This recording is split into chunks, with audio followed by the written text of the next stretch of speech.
Hi everyone, and it's your favorite nurse. Are you caring for someone that has chronic kidney disease? Or do you know someone with chronic kidney disease? Or as a doctor recently told you that you might be having chronic kidney disease? Well, you're on the right channel because we're going to be covering that today. All right, and welcome back to my channel. It's your favorite nurse, Peju. How is everyone doing today? Remember, on this channel, we bring professional care with some personal touch with practical solutions on things that you can do daily in the professional setting or the personal setting. Our goal is to support caregivers in whatever area that they're in. And welcome back to my channel. And this time, we are going to be talking about foods that affect chronic kidney disease. So, what is chronic kidney disease? This is when your kidney is not working at the 100% function. And when this starts to happen, this can affect you in so many ways. It can affect blood pressure. It can even cause hospitalization. And another thing is that you don't get to pee and process toxins out of your body like you used to. But the good news is that with the right type of food, you can actually slow down the disease process of the chronic kidney disease. So, today, we're going to talk about some of the foods that we need to avoid so that way we can slow down the process and give our kidney a little boost so they're not as stressed out. All right, so what is the first thing on our list today? We're going to be talking about avoiding foods that are rich in sodium, preservatives, and fat. And what are all these things? They're usually like our deli meats, our snacks, and all those things that are usually packaged. They taste good, they taste great. I know, because I'm also a big fan.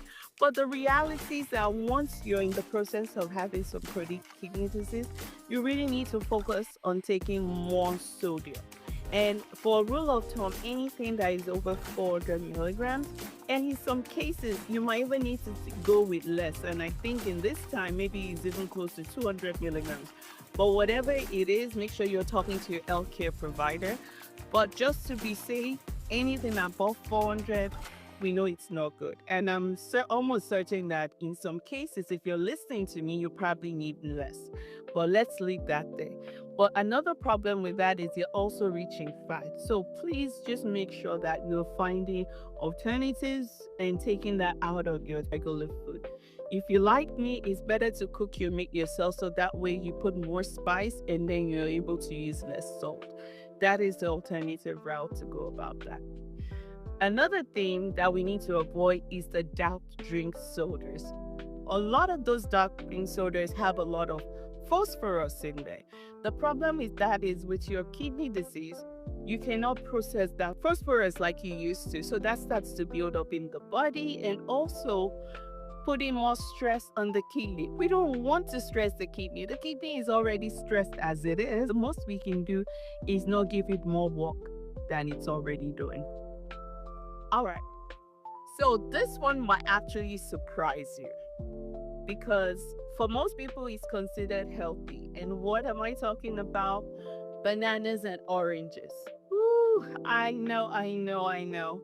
Most of my patients, when we start to talk about orange juice, they just look at me.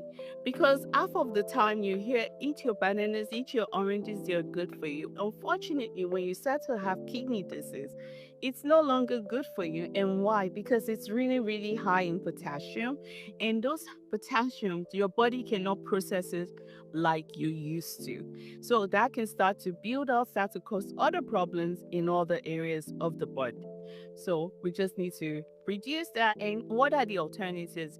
Apple or grapes? The last but not the least, what I would like to talk about is things like dairy, milk, yogurt, and cheese. Why? Because again, they're also high in phosphorus and also high in potassium.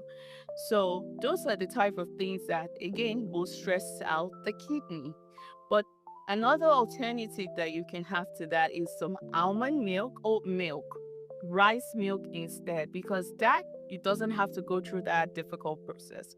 But more importantly, I want to encourage you that if you've actually heard that or you know somebody with that, you might want to consider talking to a dietitian Because once you're in the process of having chronic kidney disease, it's always best to have somebody that can look at it from another point of view and support you, because probabilities that there's certain things I already mentioned that you love and you need to find an alternative or figure out a way to get in the system, or maybe figure out the right amount that your body can actually manage, not necessarily take it out 100%. But the goal with the kidney disease is that we want to put less stress on the kidney, and the food that we're eating certainly can help with that. So let's recap everything that I've said. What do we want? We want to eat less processed food. We want to avoid dark drinks. And what are the alternatives to that? Water, sparkling drinks, or herbal tea. We also want to avoid drinking more oranges or bananas. And in this time, we want to have maybe more apples or grapes, okay? And last but not the least, milk, yogurt, and items like cheese. What are the alternatives to that? Maybe oat milk or rice milk. I know, not a whole lot, but I strongly encourage that you follow up with a dietitian so you can get more understanding. For remember, once you start dealing with this, you have more success, you have a lot of support, and you reach out to those that can help. So until next time, I hope you find this information helpful. And if you did, write a comment below so that way I know what you did or what you learned or who you're going to help. And you can always share this with someone that you know can benefit from this. But more importantly, our goal on this channel is to make sure that we're supporting each other, encouraging each other every single day. Remember, every new day is every new opportunity to better help. And as your favorite nurse, please be sure to share, subscribe, and comment. And stay healthy, stay vibrant, and stay smiling. Until next time, it's your favorite nurse, Nurse Peju. Thank you.